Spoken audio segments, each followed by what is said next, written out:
Mutuviire wano mugende twakoowa abali b'enkwe, twakoowa abali b'enguzi, twakoowa obusajja mmwe twabakoowa dda. Bulijjo mutwezibikamu naye muli busajja bubi nnyo, temwagala nkyukakyuka mu ggwanga wabula mukola kubezzaawo Mwami Museveni. Era nga byonna bye mbadde mwogera ku ma-TV, ku ma-rediyo, mubadde muli ku musaala era nga musasulwa. Abantu nno banyiize, abantu batabuse bwe bati bafubutudde omubaka Muwanga Kivumbi awamu n'ono omubbi w'emiliyoni 5 omukulu Nalewo Mathias Mpuuga Nsamba. Ono n'ensi yali yamutegeera dda nti nno ono mubbi ku ngwe, era His Excellency n'agezaako n'okwogera naye bambi Pulezidenti waffe yatuuka n'omukubira akayimba ka Nalumansi konna kaali kagenda wa gusajja. Naye nga yamugamba okimanyi ogusajja gubbi naye ogusajja gulemeddeko. Kumbe munange bano baali ku mipango gyabwe. His Excellency Dekeri President of Uganda, tukwebaza nnyo mukama waffe, weebale kusomesa bantu, weebale kusomesa ggwanga, weebale kulaga bantu bano nti tebalina kye bali wabula ffe bannayuganda pa bafuula kye bali. Abantu bano bafuuse ekizibu mu ggwanga lyaffe. Abantu bano batufuukidde ddala ekizibu ekyettagenda kugamba nti ki. Naye baganda bange, mikwano gyange, tuyimukiremu tulwane okulaba nga twejjako abantu bano. Mathias Mpuuga Nsamba n'akabinjako mubadde mulowooza nti bye mukola mutegeera nnyo. Twongera obajjukiza n'okubategeeza nti ate ensi egenze mu maaso n'okubeenyinyala. Ensi ebasudde, temukyalina kye mugamba. Abantu babakooye, abantu tebakyagana beesembereza. Muli babi, muli bazibu nnyo, era bannayuganda abagala enkyukakyuka bonna babategedde.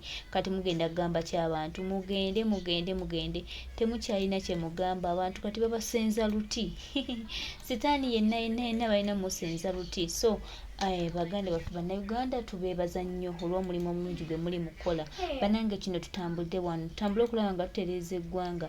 Ebisajja bino tubyenyinyale, tubiboole, tubivume, tubisendesende kulaba nga bituviira mu kkubo lyaffe ate olwo tufune eggwanga eddungi. Tuli basiimu nnyo bannange baganda baffe, mikwano gyaffe mwenna abalina kye muwaddeyo okulaba nga twejjako obusajja buno obutemu obutugumbuzi obwajja okwonoona eggwanga lyaffe. Tulina obugoba nga obudde bukyali.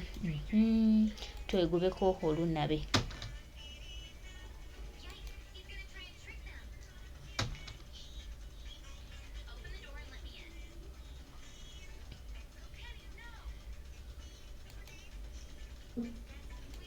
Awaliwo opposition oba otunuulira? Awaliwo opposition? Awaliwo opposition bw'otunula? Naye nga Bobby ebyo yabikolako okukwata abo ebikono. Lubongo yasobikola.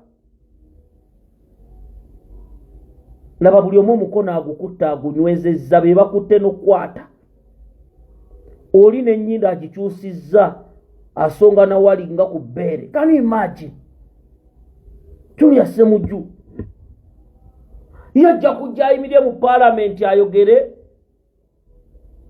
alumbeko awo famire ya Museveni basaasanya bweziti adde ekiraba muwezize tajja omulaba kwekalakaasi. Gwe weebuuze Ssemujju ŋŋanda yatalabangako Kyagulanyi Robert Ssentamu nti ali ku mazima, yali alinyeko mu nteekateeka ze, abadde alabika. Era ono Ssemujju ŋŋanda bo tebakimanyi nti revolution kubanga bo bajja boogera ebyabwe balowooza bazimba kyabwe. Era beezimba nga G20 mayimini bazimba G7 ne baleeta n'akabondo ka G20 nga ababaka baffe bazze ne babagamba kati mulina kwenyweza mu bifo ebya Museveni babibaveeko. Era G20 ne tugikuba nga abamu musirise ne mu kibiina abamu ne basirika nga tubabuuza temusobola kugenda mu structure za Nuupu nga ababaka ba Nuupu ne mwerondamu ne pulezidenti.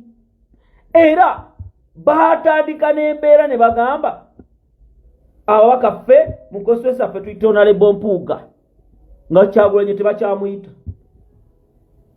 Era okumanya ekintu kinene, ekintu kyasengezeddwa ng'abasajja bano nafunye information ey'omunda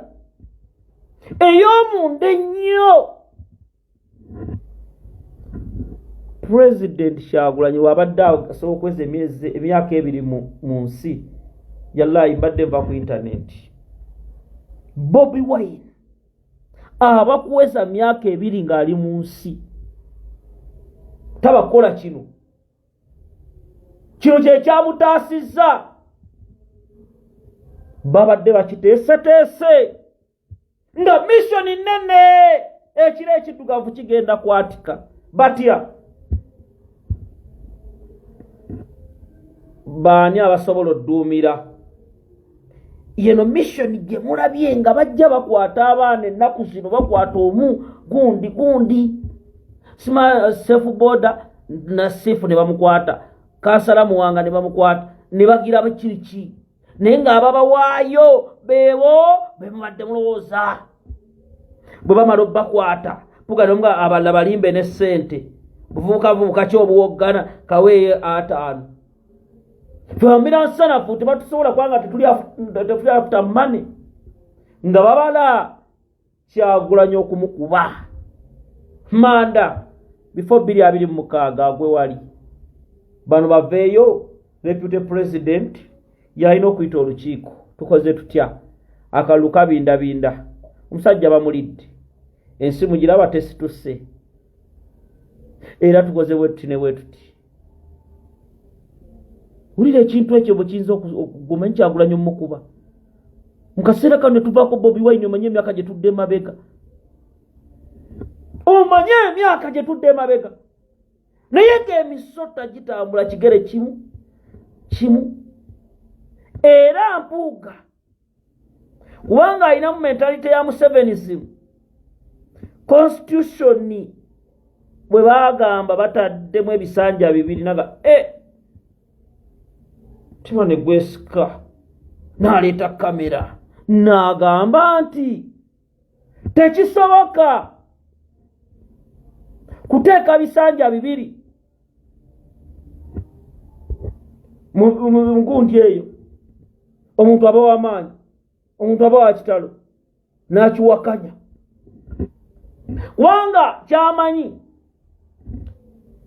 bonna beewa nti Mpuuga bw'ava kuba president Seggona yaddako Muwanga n'akwata ne Kasiba nti baali bamugamba ne basanga ffe abataseka abalumya paka kuwulira bubi abayagalaga Kyagulanyi paka kuwulira bubi abateeguya mu nsi oba onjagadde oba okoze otya bino si byakusanga si katemba bana basajja babaze ekintu media TV radio zigenda mu focus yabo luzachi eri wano Buganda babadde basooka na kuteesa okuma abasajja basiru bagulewo ekibiina kya Kabaka yekka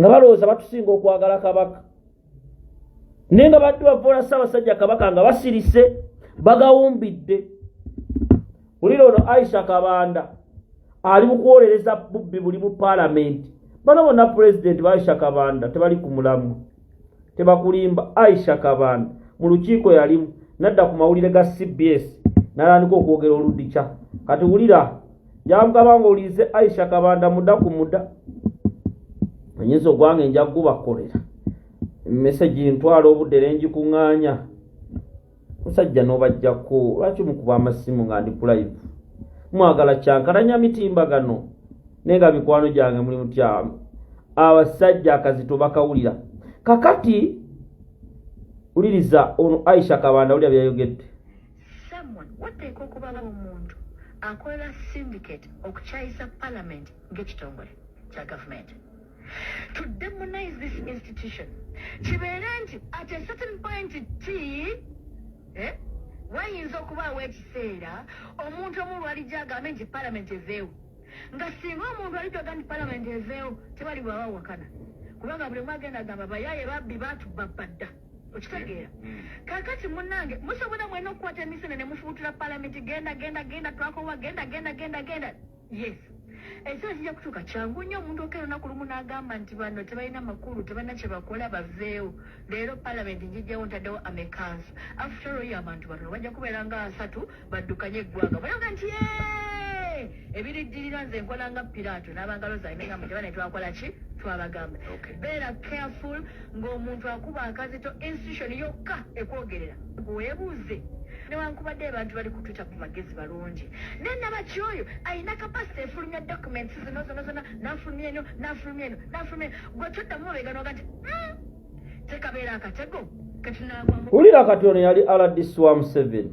Aisha Kabanda ne bakubanga Twitter bagira biki ne bafulumya documents ez'ekyama ne bafulumya eno kati ali mu kuwagira bubbi ababifulumisa abaagala ensi etegeere mu bawoza bali mu kusuula parliament ye deputy secretary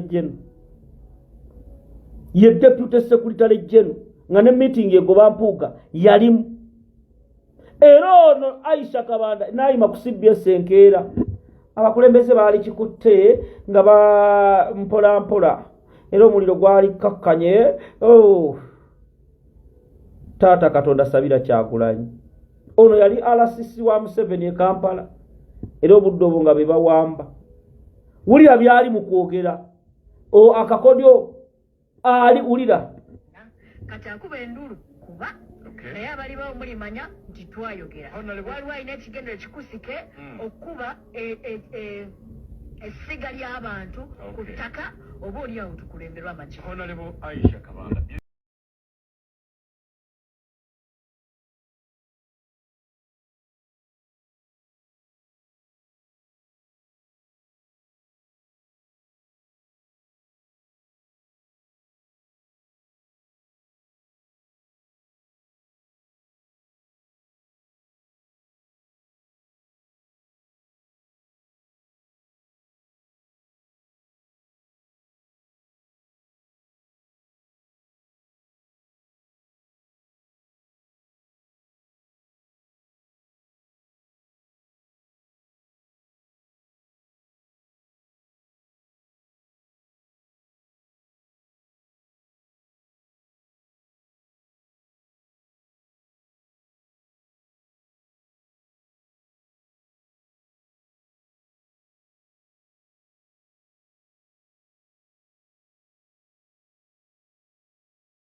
Mathias Mpuuga awamu n'akabinja ke kye tuyinza obbagamba nti tubalaba bye mukola tubiraba era bannayuganda babimanyi temujja lowooza nti mmwe mutegeera ennyo era mmwe mugenda otutegeerera buli omu twongera obbajjukiza n'okubategeeza lino eggwanga lye muzannyirako lya bannayuganda abalina okukola buli kimu okulaba nga tutaasa eggwanga lyaffe tetugenda tambulira mu mikono gyammwe olw'okuba nti mmwe muyina ebigendererwa byammwe tewali agenda kubeerawo ku lwammwe era twongera obbajjukiza n'okubategeeza nti Kyagulanyi Ssentamu Robert Babwani His Excellency Mukama waffe ng'ali wamu ku lwaffe ku lwa bannayuganda abali awamu tewali gwe mugenda kuzza mabega tewali gwe mugenda kufubuutika tugenda kukola buli kimu ekisoboka okulaba nga tutambuza eggwanga ku lwa Uganda yaffe nze naawe gwe nange tujja funa ensi ennungi.